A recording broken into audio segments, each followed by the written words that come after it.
Assalamu alaikum dear students, welcome to the platform of Nana Academy. I am your host Mohammad Zulqarnain. Students आज के इस video के अंदर हम फर्स्ट ईयर बायोलॉजी जो हमारी न्यू बुक है इसके चैप्टर नंबर 3 सेल्स एंड सब सेलुलर ऑर्गेनेल्स इसका लास्ट टॉपिक स्टार्ट करेंगे जिसका टाइटल है स्टेम सेल्स। बच्चों ये जो स्टेम सेल्स है हम इसको 3 लेक्चर्स के अंदर कवर करेंगे। एक के अंदर हम इसका इंट्रोडक्शन और कैटेगरीज देखेंगे, एक के अंदर हम इसके यूजेस देखेंगे और एक के अंदर हम embryonic stem cells, adult stem cells और इंड्यूस्ड प्लूरिपोटेंट स्टेम सेल्स इनको स्टडी करेंगे। तो बच्चों आज के फर्स्ट लेक्चर के अंदर हम स्टेम सेल्स का इंट्रोडक्शन देखते हैं। अब जो स्टेम सेल्स जो है इसकी आसान जुबान में हम मिसाल इस तरह से लेते हैं कि आप समझें कि आपके पास एक मैजिकल सीड है। क्या है बच्चों? एक मैजिकल सीड, एक जादुई बीज है। जादुई बीज से क्या मुराद है कि आप उसको जमीन में बोएं और आप विश करें कि फला चीज बन जाए, इससे फला पौधा बन जाए और वो वाकई में उससे फला पौधा बन जाए। मिसाल के तौर पर आप एक बीज को बोएं और आप उससे कहें कि ये जो है इससे आम का पौधा बन जाए, उससे आम का पौधा बन जाएगा। आप उससे कहें कि इससे जो है वो सेब का पौधा बने तो वो सेब का पौधा बन जाएगा। आप इमेजिन कर सकते हैं कि इस तरह का आपके पास एक मैजिकल सीड हो जिससे आप कोई भी पौधा बना सकते हैं। ठीक है, तो बच्चों सेम यही कॉन्सेप्ट है ना जो वो स्टेम सेल का है। स्टेम सेल्स हमारी बॉडी के अंदर इसी मैजिकल सीड की अहमियत रखते हैं। ये हमारी बॉडी के ऐसे मखसूस सेल्स हैं, ऐसे खास सेल्स हैं जो कि हमारी बॉडी का कोई भी ऑर्गन, कोई भी पार्ट बना सकते हैं। समझ आ रही है? इनको हम जो है वो स्टेम सेल्स कहते हैं। तो आइए स्टूडेंट्स हम स्टेम सेल्स की सबसे पहले डेफिनेशन देखते हैं कि स्टेम सेल्स जो है ये होते क्या हैं। देखिए बच्चों, stem cells are unique cells, ये मखसूस सेल्स होते हैं, खास सेल्स होते हैं विद द रिमार्केबल। रिमार्केबल का मतलब क्या होता है स्टूडेंट्स? ठीक है, गैर मामूली, मतलब आम नहीं होता है इनके पास। ठीक है, ये आम चीज नहीं है जो कि सब सेल्स के पास होती है। इनके पास एक रिमार्केबल खास एबिलिटी होती है, एक सलाहियत होती है to develop into many different cell types, कि ये बहुत सारी मुख्तलिफ सेल की इकसाम के अंदर क्या कर सकते हैं बच्चों? डेवलप हो सकते हैं, परवान चढ़ सकते हैं इन द बॉडी, जिस्म के अंदर। तो स्टेम सेल्स क्या हैं बच्चों? ये ऐसे मखसूस सेल्स हैं जिनके पास खास किस्म की सलाहियत होती है कि वो जिस्म के अंदर जो मुख्तलिफ सेल टाइप्स है ना, डिफरेंट सेल टाइप्स हैं, उनके अंदर वो डेवलप कर जाए। तो ऐसे जो मखसूस सेल्स हैं बच्चों, इनको हम स्टेम सेल्स का नाम देते हैं। क्लियर? अब जो स्टेम सेल की फेट क्या होती है? फेट कहते हैं किस्मत को। ठीक है, स्टेम सेल की फेट क्या होगी इसको हम देखते हैं। वो कहते हैं स्टेम सेल डिवाइड्स, जब बच्चों एक स्टेम सेल तकसीम करता है, ईच न्यू सेल, हर नया बनने वाला सेल हैज द पोटेंशियल, उसके पास ये पोटेंशियल होता है, काबिलियत होती है, सलाहियत होती है, आइदर आया के to remain a stem cell, कोई स्टेम सेल ही रहे, और टू बिकम स्पेशलाइज्ड सेल, या वो एक मखसूस सेल बन जाए, सच एज मसल सेल, जैसे कि एक मसल सेल हो सकता है, रेड ब्लड सेल हो सकता है या ब्रेन सेल हो सकता है। बच्चों मिसाल के तौर पर, ठीक है, हमारे पास आपको पता है कि एक सेल है, इसके अंदर ये न्यूक्लियस है। अब बच्चों ये माइटोसिस के जरिए इसने 2 सेल्स बना लिए। अब बच्चों अभी जो 2 नए सेल्स बने, एग्जैक्ट कॉपी किसके होंगे? पेरेंट सेल के होंगे जिससे ये बने हैं, जिनसे इसकी फॉर्मेशन हुई है। अब बच्चों एक जो स्टेम सेल्स है, जो नए सेल्स बने हैं, वो शुरू में तो वो स्टेम सेल्स ही होंगे। अब इन स्टेम सेल्स के पास एक, ठीक है, अब ये इनके पास एक पोटेंशियल है कि आया कि ये स्टेम सेल्स ही रहे, मतलब ये किसी भी पर्टिकुलर बॉडी पार्ट के अंदर वाजिया ना हो, किसी भी बॉडी पार्ट का हिस्सा ना बने, ये स्टेम सेल्स ही रहे। और इनके पास ये कैपेबिलिटी भी मौजूद है कि ये जिस बॉडी पार्ट का हिस्सा चाहे उस बॉडी पार्ट का हिस्सा जाके ये बन सकते हैं। फर्स्ट करें कि स्पेशलाइज हो जाते हैं, मखसूस हो जाते हैं कि इसने आंख का सेल बनाना है, इसने नाक का सेल बनाना है, इसने कान का सेल बनाना है। ठीक है, तो बच्चों ये जो है इनके पास एक खास किस्म की काबिलियत होती है कि ये बॉडी के जिस पर्टिकुलर ऑर्गन का हिस्सा बनना चाहे उसका हिस्सा बन सकते हैं। तो यहाँ पे देखें, when a stem cell divides, जब एक स्टेम सेल तकसीम करता है, ईच न्यू सेल, हर नया बनने वाला सेल हैज अ पोटेंशियल, इसके पास एक काबिलियत होती है either to remain a stem cell, कि वो एक स्टेम सेल भी रह सकता है, और टू बिकम स्पेशलाइज्ड सेल, या वो एक मखसूस सेल भी बन सकता है। अब वो मखसूस सेल कौन सा हो सकता है बच्चों? जैसे कि मसल सेल हो गया, जैसे कि रेड ब्लड सेल हो गया, जैसे कि ब्रेन सेल हो गया। क्लियर बच्चों? जैसे जैसे हम आगे जाएंगे हम इसको डिटेल से स्टडी करते जाएंगे। स्टूडेंट्स आए अब हम स्टेम सेल्स की क्लासिफिकेशन को देखते हैं। बच्चों जब हम स्टेम सेल्स की क्लासिफिकेशन को देखते हैं तो स्टेम सेल्स में हमारे पास, ठीक है, 5 कैटेगरीज आती हैं, 5 क्लासेस हैं। जो सबसे पहली है इसको हम कहते हैं टोटीपोटेंट स्टेम सेल्स। क्या कहते हैं बच्चों? Totipotent stem cells. मेरे साथ दोबारा रिपीट करें, टोटीपोटेंट स्टेम सेल्स। जो सेकंड नंबर पे है इसको हम कहते हैं प्लूरिपोटेंट स्टेम सेल्स। क्या कहते हैं बच्चों? Pluripotent stem sales. जो थर्ड नंबर पर है इन्हें हम कहते हैं मल्टीपोटेंट स्टेम सेल्स। क्या कहते हैं बच्चों? Multipotent stem cell. इसके बाद जो फोर्थ नंबर पे है इसको हम कहते हैं ओलिगोपोटेंट स्टेम सेल्स। क्या कहते हैं बच्चों? ओलिगोपोटेंट स्टेम सेल्स। और जो लास्ट वाले हैं this is the unipotent stem sales. तो बच्चों आप लोगों ने इसकी तरतीब इसी तरह से याद रखनी है। सबसे पहले क्या है? टोटिपोटेंट स्टेम सेल्स, फिर क्या है बच्चों प्लूरिपोटेंट स्टेम सेल्स, फिर मल्टीपोटेंट स्टेम सेल्स, फिर ओलिगोपोटेंट स्टेम सेल्स और फिर unipotent stem cell.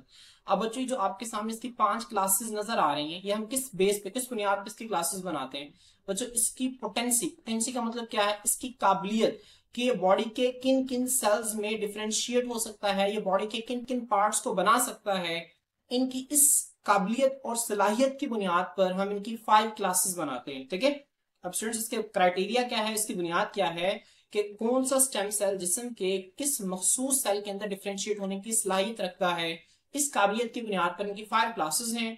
Totipotent stem cells, pluripotent stem cells, multipotent stem cells, oligopotent stem cells और यूनिपोटेंट स्टेम सेल्स। क्लियर?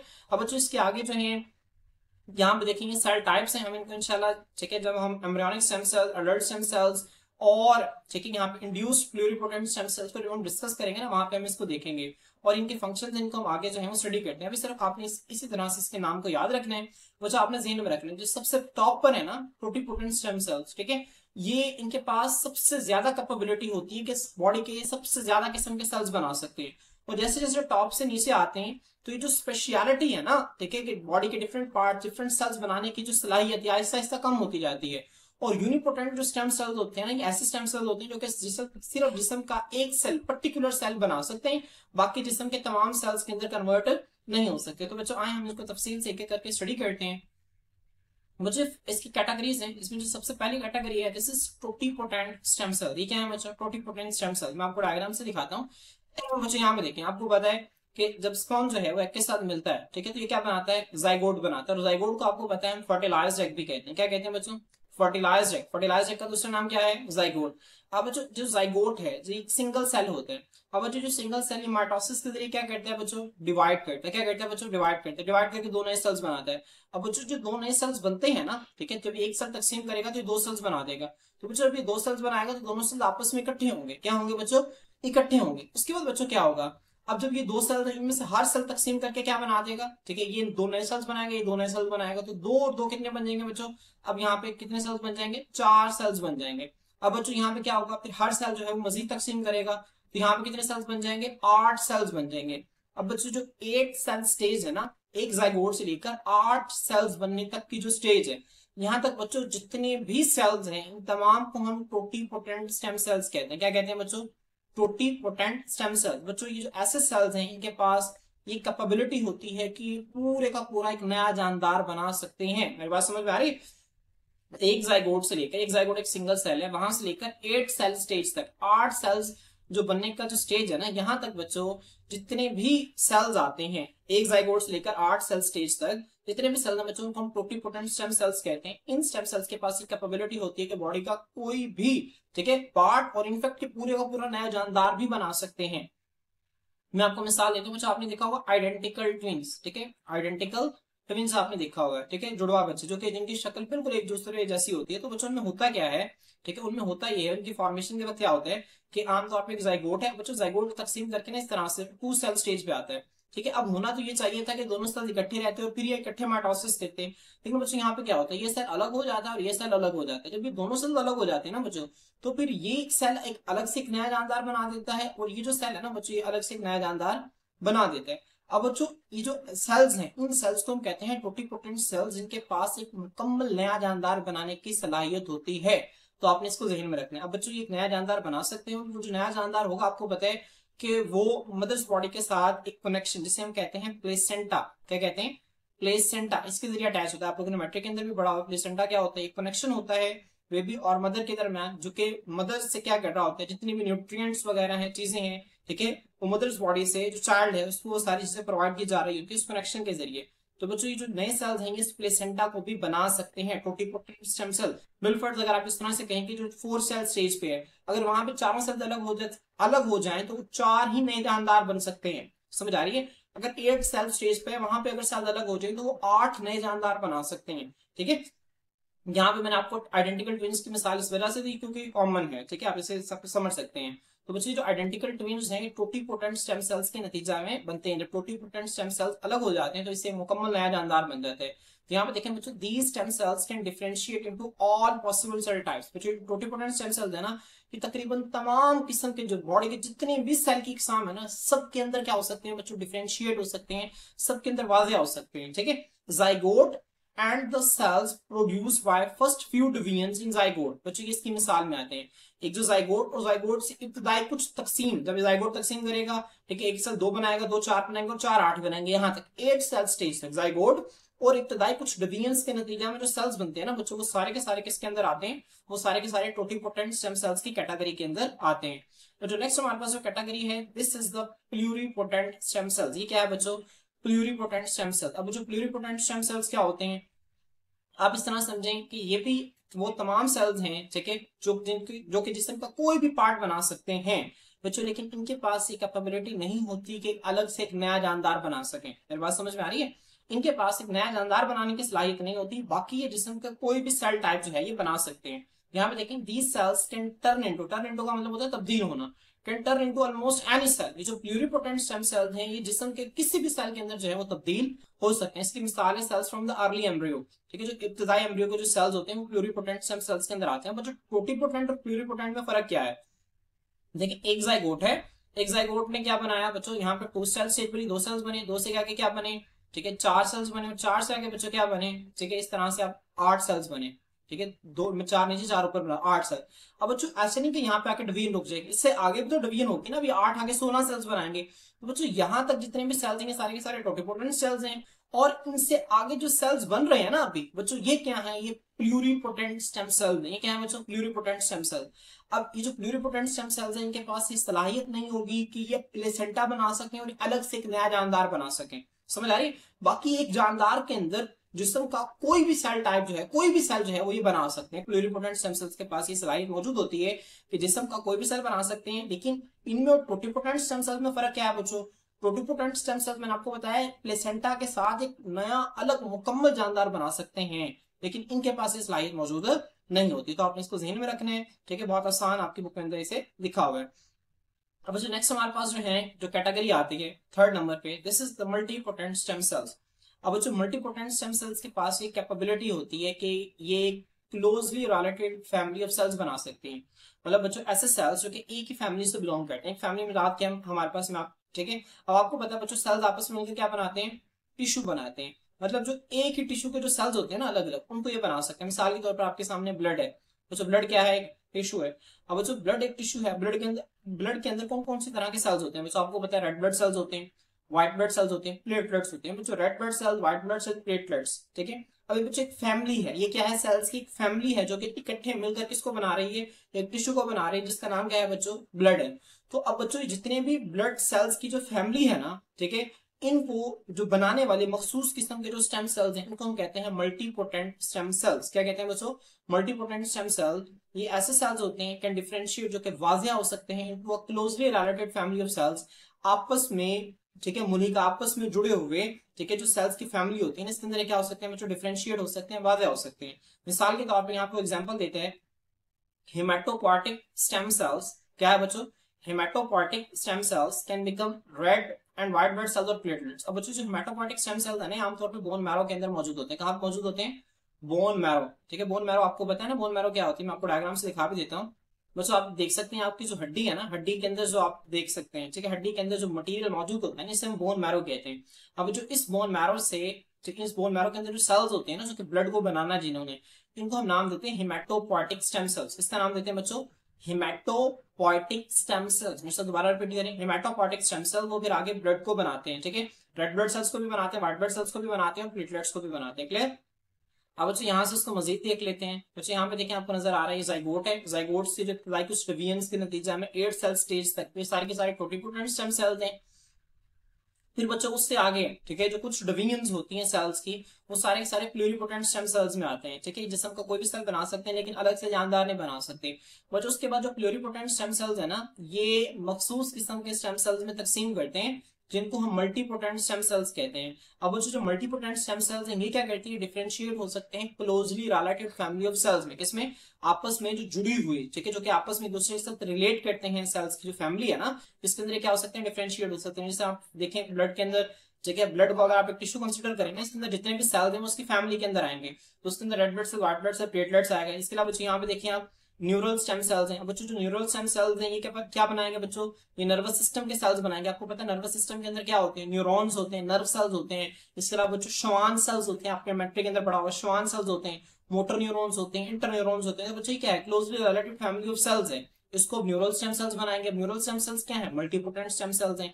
इसके अलावा बच्चों यहाँ पे आपको नजर आ रहा है मेसेनकाइमल स्टेम सेल्स, ठीक है। ये क्या बनाएंगे बच्चों, हमारी बॉडी के जितने भी कनेक्टिव टिश्यू है, जिसमें बोन आ जाएगा, कार्टिलेज आ जाएगा, इस सबको ये क्या करते हैं, बनाते हैं। क्लियर। तो बच्चे आपके सामने मल्टीपोटेंट स्टेम सेल्स की कुछ मिसालें मैंने आपके सामने दी हैं। आप लोग इन मिसालों को ज़हन में रख सकते हैं और बाकी ओवरऑल आप इस मिसाल को अपने अच्छी तरह से याद रख लेना है। और इसका नाम आपको आना चाहिए कि वो कौन सा सेल है जो कि red blood cell, white blood cell तो प्लेटलेट्स को बनाते हैं, इसे हम हेमाटोपोएटिक स्टेम सेल कहते हैं। अब बच्चों आपसे पूछ सकते हैं कि जो हेमाटोपोएटिक स्टेम सेल है ये स्टेम सेल की किस कैटेगरी के अंदर आता है, टोटीपोटेंट के अंदर, प्लूरीपोटेंट के अंदर, मल्टीपोटेंट के अंदर या ओलिगोपोटेंट के अंदर। तो आपका आंसर क्या होगा, मल्टीपोटेंट सेल। तो आप लोगों से इस तरह से एमसीक्यूज जो है वो घुमा फिरा के पूछे जा सकते हैं। तो बच्चों नेक्स्ट जो है मल्टीपोटेंट स्टेम सेल्स के बाद जो नेक्स्ट कैटेगरी है स्टेम सेल्स की, बच्चों इसे हम नाम देते हैं ओलिगोपोटेंट स्टेम सेल्स। किसका नाम देते हैं बच्चों, ओलिगोपोटेंट स्टेम सेल्स। अब बच्चों ओलिगो का मतलब आमतौर पे होता है फ्यू है। क्या होता है बच्चों, फ्यू होता है। आपने अक्सर देखा होगा, ठीक है, ओलिगोसैकेराइड्स आपने पढ़ा होगा, पढ़ा है ना बच्चों।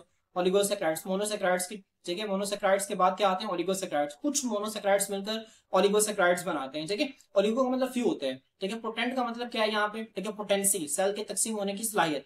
अब जो ओलिगोपोटेंट ऐसे स्टेम सेल्स होते हैं जो कि सिर्फ कुछ सेल टाइप्स के अंदर तकसीम हो सकते हैं। समझ आ रही, सिर्फ कुछ सेल टाइप्स के अंदर क्या हो सकते हैं, तकसीम हो सकते हैं। बच्चों यहाँ पे उसने दो एग्जांपल्स दिए हैं, एक है अडल्ट लिम्फॉइड और एक है बच्चों माइलॉइड। क्या नाम है बच्चों, मेरे साथ दोबारा रिपीट करें, अडल्ट लिम्फॉइड और माइलॉइड स्टेम सेल्स, ठीक है। मैं दोबारा रिपीट कर रहा हूं, मेरे साथ दोबारा रिपीट करें, अडल्ट लिम्फॉइड और माइलॉइड स्टेम सेल्स। अब बच्चों होते क्या है और ये किन किन सेल्स के अंदर डिफरेंशिएट करते हैं मैं आपको बताता हूँ।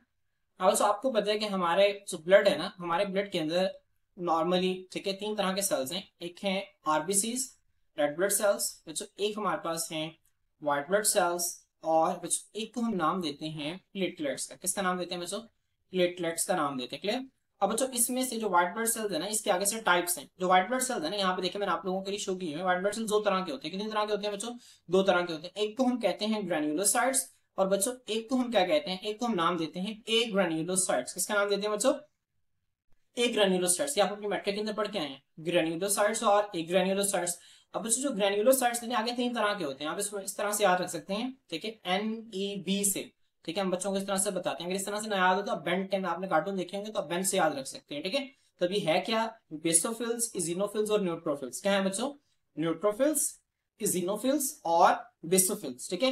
ये क्या है बच्चों, ग्रेन्युलोसाइट्स है। इन्हें ग्रेन्युलोसाइट्स क्यों कहते हैं, क्योंकि इनका जो साइटोप्लाज्म है ना ग्रेन्युलर होता है। आप यहाँ पे देख सकते हैं, आपको दानेदार इनका साइटोप्लाज्म नजर आ रहे हैं, ठीक है, ग्रेन्युलर साइटोप्लाज्म होता है। तो बच्चों ग्रेन्युलोसाइट्स हैं। बच्चों इसके अलावा व्हाइट ब्लड सेल्स की जो दूसरे टाइप है ना, ये ए ग्रेन्युलोसाइट। उनका जो साइटोप्लाज्म है ना बच्चों, देखिए आपको क्लियर नजर आ रहा है, यहाँ पे आपको दानेदार स्ट्रक्चर नहीं मिल रहा, ठीक है। तो इन्हें ए ग्रेन्युलोसाइट्स कहते हैं। बच्चों इसके अंदर दो तरह के सेल्स आते हैं, एक को हम कहते हैं मोनोसाइट्स और एक को हम कहते हैं लिम्फोसाइट्स। क्या कहते हैं बच्चों, मोनोसाइट्स और लिम्फोसाइट्स। अब बच्चों जो लिम्फोसाइट्स है आगे दो तरह के होते हैं। कितने तरह के होते हैं, दो तरह के।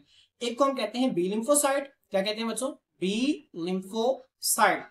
और बच्चों एक को हम नाम देते हैं टी लिम्फोसाइट। किसका नाम देते हैं, टी लिम्फोसाइट का नाम देते हैं। तो आपने इसे ध्यान में रखना है। अब बच्चों क्या करें, आप अपने वो कॉपी के पेज के ऊपर ना इस तरह इसकी फ्लो शीट ड्रॉ कर लें, ठीक है। ब्लड के आपको पता होना चाहिए तीन तरह के सेल्स होते हैं, red blood cell, white blood cell, platelets. White blood cells के आगे से दो कैटेगरीज हैं, एक को हम नाम देते हैं ग्रेन्युलोसाइट्स, एक को हम नाम देते हैं ए ग्रेन्युलोसाइट्स। ग्रेन्युलोसाइट्स के अंदर तीन तरह के सेल्स आते हैं, न्यूट्रोफिल्स, इजिनोफिल्स और बेसोफिल्स। जबकि ए ग्रेन्युलोसाइट्स के अंदर बच्चों कितने तरह के सेल्स आते हैं, ठीक है, दो तरह के सेल्स आते हैं, मोनोसाइट्स और लिम्फोसाइट्स। पर लिम्फोसाइट्स के अंदर बच्चों आगे दो तरह के सेल्स हैं, एक को हम कहते हैं बी लिम्फोसाइट्स, एक को हम कहते हैं टी लिम्फोसाइट्स। तो आप अपनी कॉपी के ऊपर एक फ्लो शीट डायग्राम ड्रॉ कर लें। अब बच्चों यहाँ पे इन सबको बताने का मकसद क्या है बच्चों, इन सबको बताने का मकसद ये है ताकि हम अडल्ट लिम्फॉइड सेल्स और माइलॉइड सेल्स के काम को समझ सकें। बच्चों यहाँ पे देखें, यहाँ पे आपको नजर आ रहा है, बच्चों आपको जो नजर आ रहा है ना ऊपर, यहाँ पे आप, ठीक है, मैं इस पिक को हटा देता हूँ। बच्चों आप यहाँ पे देख सकते हैं, आप लोगों को यहाँ पे नजर आ रहा है जो सबसे ऊपर ये जो ब्लड स्टेम सेल है ना बच्चों, इसे हम नाम देते हैं, ठीक है, हेमाटोपोएटिक स्टेम सेल। ये बच्चों क्या है, हेमाटोपोएटिक स्टेम सेल। बच्चों ये एक मल्टीपोटेंट स्टेम सेल है। ये क्या है बच्चों, मल्टीपोटेंट स्टेम सेल। अब ये बच्चों तकसीम करके ना दो नए स्टेम सेल्स बनाते हैं, एक को हम नाम देते हैं माइलॉइड स्टेम सेल और एक को हम नाम देते हैं लिम्फॉइड स्टेम सेल। किसका नाम देते हैं बच्चों, लिम्फॉइड स्टेम सेल। अब बच्चों जो माइलॉइड स्टेम सेल है और लिम्फॉइड स्टेम सेल है, ये दोनों ओलिगोपोटेंट स्टेम सेल्स हैं। क्या है बच्चों, ओलिगोपोटेंट स्टेम सेल्स हैं। अब बच्चों जो माइलॉइड स्टेम सेल है ना, ये रेड ब्लड सेल्स भी बनाते हैं, प्लेटलेट्स भी बनाते हैं, इसके अलावा बच्चों यहाँ से जो है वो जितने भी हमारे ग्रेन्युलोसाइट्स हैं, व्हाइट ब्लड सेल्स के क्या ग्रेन्युलोसाइट्स में न्यूट्रोफिल्स, इसिनोफिल्स, बेसिलोफिल्स आ जाते हैं। इसके अलावा बच्चों यहाँ से मोनोसाइट्स, क्या मोनोसाइट्स, मोनोसाइट्स बच्चों क्या, मैंने आपको डायग्राम में नीचे दिखा देता हूँ दोबारा। जो एक ग्रेन्युलोस देखें, सारे के सारे ग्रेन्युलोसाइट्स, और एक ग्रेन्युलोसाइट की जो एक कैटेगरी है जिसे मोनोसाइट कहते हैं बच्चों, ये किससे बनता है, ये बनता है माइलॉइड स्टेम सेल से। किससे बनते हैं बच्चों, माइलॉइड स्टेम सेल। इसके अलावा बच्चों ये जो आपको नजर आ रहा है लिम्फॉइड स्टेम सेल बच्चों, इससे हमारे पास क्या बनते हैं, बी लिम्फोसाइट्स, टी लिम्फोसाइट्स, और ये नेचुरल किलर सेल आपको यहाँ पे नजर आ रहा है। अब ये बेसिकली जितने भी सेल है हमारे इम्यून सिस्टम का पार्ट है। हमारी जो कुव्वत मुदाफियत है ना, हमारे जिस्म में जो जरासीम से लड़ने की सलाहियत है, ये उसका हिस्सा है। ठीक है, तो आपको यहाँ पे नजर आ रहा है जो, तो आपने इसको इस तरह से याद रखना है। ठीक है, तो माइलॉइड स्टेम सेल्स क्या बनाते हैं बच्चों, हमारे ब्लड में मौजूद जितने भी सेल्स हैं, रेड ब्लड सेल्स सारे माइलॉइड स्टेम सेल बनाते हैं, प्लेटलेट्स को सारे माइलॉइड स्टेम सेल बनाएंगे। व्हाइट ब्लड सेल्स की दो कैटेगरीज हैं बच्चों, कितनी कैटेगरीज हैं बच्चों, दो कैटेगरीज हैं। ठीक है, एक कैटेगरी को हम कहते हैं ग्रेन्युलोसाइट्स, एक को हम कहते हैं एग्रेन्युलोसाइट्स। जो ग्रेन्युलोसाइट्स है सारे के सारे माइलॉइड स्टेम सेल बनाते हैं। एक ग्रेन्युलोसाइट में जो मोनोसाइट्स है इसको माइलॉइड स्टेम सेल बनाते हैं। और बच्चों जो दूसरी है ना लिम्फोसाइट्स, लिम्फोसाइट्स में आगे से दो हैं, जो बी लिम्फोसाइट्स और टी लिम्फोसाइट्स, इसको लिम्फॉइड स्टेम सेल्स बनाते हैं। तो आप लोगों ने इसको ध्यान में रखना है। तो बच्चों मैं उम्मीद करता हूँ कि आप लोगों को इसकी समझ आ गई होगी कि कौन कौन से फ्यूज सेल टाइप्स के अंदर डिफरेंशिएट हो सकते हैं, जैसे कि अडल्ट लिम्फॉइड और माइलॉइड स्टेम सेल्स। बच्चों ये किससे बनते हैं, ये बनते हैं मल्टीपोटेंट स्टेम सेल, जिसका नाम क्या है यहाँ पे हिमेटोपॉटिक स्टेम सेल। तो आपने इसको ध्यान में रखना है। आप लोगों से पेपर में एमसीक्यू आ सकता है कि बताएं अडल्ट लिम्फॉइड सेल जो है वो स्टेम सेल की किस कैटेगरी के अंदर फॉल करते हैं, टोटीपोटेंट के अंदर, प्यूरीपोटेंट के अंदर, मल्टीपोटेंट के अंदर, या ओलिगोपोटेंट के अंदर। तो आपका आंसर क्या होगा, ओलिगोपोटेंट। क्लियर। इसी तरह से आपसे माइलॉइड स्टेम सेल्स के हवाले से भी क्वेश्चन जो है वो पूछे जा सकते हैं। तो बच्चों आपने जितनी भी आपको मैंने चीजें बताई आप लोगों ने इन्हें नोट डाउन लाजमी कर लिया। इसके बाद यहाँ पे देखें कैटेगरीज हैं स्टेम सेल्स की। ठीक है, कैटेगरीज, लास्ट कैटेगरी है बच्चों जिसे हम यूनिपोटेंट स्टेम सेल्स कहते हैं। यूनि का मतलब क्या होता है बच्चों, एक।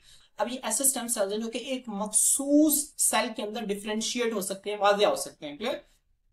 हम जो उसको रीड करते हैं वो कहते हैं these can only produce cells of one kind. ये जो हैं ये सिर्फ एक ही किस्म के सेल्स जो हैं वो प्रोड्यूस कर सकते हैं, which is their own type, जो कि उनके अपनी ही तरह के सेल्स होंगे। समझ आ रही है, जो कि उनके अपनी तरह के सेल्स होंगे। हम इनके एग्जांपल देखेंगे, अडल्ट मसल स्टेम सेल। अब बच्चों ये जो अडल्ट मसल स्टेम सेल्स होते हैं ना, ये मसल्स के अंदर मौजूद होते हैं। जो हमारे स्केलेटल मसल्स है ना, स्केलेटल मसल जो हमारी हड्डियों के साथ मसल जुड़े हुए हैं बच्चों, इनके अंदर जो है वो खास किस्म के स्टेम सेल्स मौजूद होते हैं, जिन्हें हम अडल्ट मसल स्टेम सेल्स का नाम देते हैं।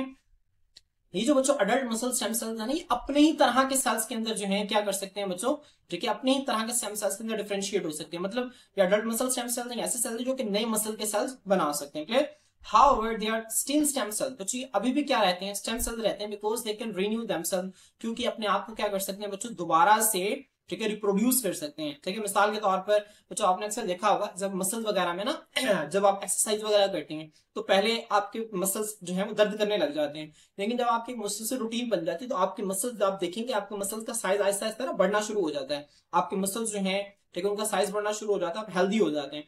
तो इसकी क्या वजह है, जब आप एक्सरसाइज करते हैं तो आपके मसल्स को एक मुसलसल एक स्टिमुलस मिलता है, और वो जो स्टिमुलस है ना बच्चों वो जाता है अडल्ट मसल स्टेम सेल्स के पास, और वो इन्हें फोर्स करता है कि तकसीम करके नए मसल सेल्स बनाएं, मसल की स्ट्रेंथ में इजाफा करें।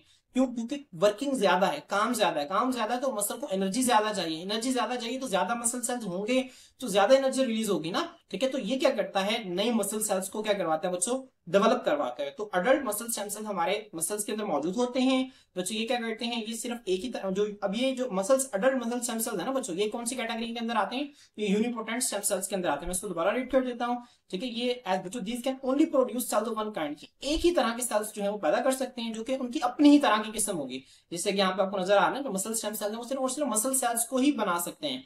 However, they are still stem cells। अब जो अडल्ट मसल सेल्स है ना, फर्स्ट करें एक अडल्ट मसल स्टेम सेल है, अब इसने आगे से दो बना दी, दो ने आगे से चार बना दिए। अब जो उनमें से कुछ जो है मसल सेल्स बना देंगे, लेकिन कुछ जो है वो स्टेम सेल्स के तौर पर ही रहेंगे, ताकि आगे मुस्तकबिल में अगर कभी दोबारा से मसल्स बनाने पड़े तो यहां से हम दोबारा से नए मसल्स बना सकें। They are still stem cell, लेकिन ये अभी भी स्टेम सेल रहते हैं, because they can renew themselves, क्योंकि ये अपने आप को दोबारा से बच्चों क्या कर सकते हैं, नए बना सकते हैं। तो आपने इसे ध्यान में रखना है। बच्चों यहाँ पे देखिए मैंने आप लोगों को एक डायग्राम शो की हुई है। अब बच्चों मसल सेल्स के अंदर ना जो अडल्ट मसल स्टेम सेल्स होते हैं तो हमें खास नाम देते हैं सेटेलाइट सेल्स। किसका नाम देते हैं बच्चों, सेटेलाइट सेल्स। तो ये आप लोग एमसीक्यू आ सकते हैं, आपको इसको ध्यान में रखें कि सेटेलाइट सेल्स क्या होते हैं। आप अपनी बुक के ऊपर यहाँ पे लिख लें, अडल्ट मसल स्टेम सेल्स जो है ना और आल्सो कॉल्ड सेटेलाइट सेल्स। क्या कहते हैं बच्चों इन्हें, सेटेलाइट सेल्स भी कहते हैं। तो मसल्स के अंदर खास किस्म के अडल्ट मसल स्टेम सेल्स होते हैं जिन्हें हम सेटेलाइट सेल्स कहते हैं। अब जो सेटेलाइट सेल्स है ना, ये कहाँ पे मौजूद होते हैं? ये जो मसल की सेल मेम्ब्रेन है ना, ठीक है, जो मसल की सेल मेम्ब्रेन है, और मसल की सेल मेम्ब्रेन एक मसल का सेल है फर्स्ट करें, इसकी सेल मेम्ब्रेन, अब इसकी सेल मेम्ब्रेन के बारे में एक और प्रोटेक्टिव कवरिंग होती है, इसे हम बेसल लैमिना कहते हैं। क्या कहते हैं बच्चों? बेसल लैमिना कहते हैं। बेसल लैमिना और इसकी सेल मेम्ब्रेन के दरमियान यहाँ पे बच्चों यहाँ पे मौजूद होते हैं सेटेलाइट सेल्स, या फिर जिन्हें आप अडल्ट मसल स्टेम सेल्स कह सकते हैं।